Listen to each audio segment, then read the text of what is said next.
Open பண்ணிடலாமா? கத்தி படத்தில் விஜய் இருக்கிறதுல. ஸோ எல்லாம் மக்களே எல்லாம் எப்படி இருக்கீங்க? நான் உங்கள் விபிடி சரண். இன்றைக்கி என்ன வீடியோன்னு பார்த்தீங்கன்னா ஒரு குயிக்கான ஒரு அன்பாக்சிங் வீடியோ தான் இன்றைக்கி பார்க்க போகிறோம். ஸோ அது என்ன பாக்ஸு என்ன வீடியோ எல்லா பொருள்னு பார்த்தீங்கன்னா அது ஃபுல்லாக வீடியோ பார்த்து தெரிஞ்சுக்கிங்க. வாங்க வீடியோக்குள்ளே போகலாம். இன்றைக்கி என்ன ஆர்டர் பண்ணியிருக்கேன்னா ஃப்ளிப்கார்ட்டில் நான் ரொம்ப நாளாக ஆசைப்பட்டது. ஸோ வாங்கிட்டேன். சில பேர் நினைப்பீங்க என்னடா பைக் கொட்டேஷன் வீடியோ போட்டு பைக்கு டெலிவரி வீடியோ போடுவேன்னு பார்த்தேன். இது என்னடா பாக்ஸுன்னு கேட்பீங்க. இது என்ன பாக்ஸ்னால் நான் ரொம்ப நாளாக வாங்கணும்னு ஆசைப்பட்டுட்டு இருந்த ஒரு பொருள் தான். ஸோ ஆல்ரெடி இதை ஓப்பன் பண்ணிட்டேன் நான். ஏன்னா செக் பண்ணி வாங்கணும்ல. ரேட் ஓப்பன் பண்ணிடலாமா?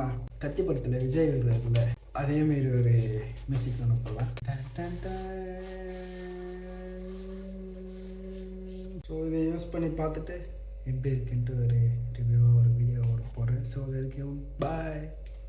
இந்த கேமரா எத்தனை பேருக்கு உங்களில் பிடிக்கும் அப்படின்ட்டு மறக்காமல் கமெண்ட் செக்ஷனில் சொல்லிட்டு போங்க.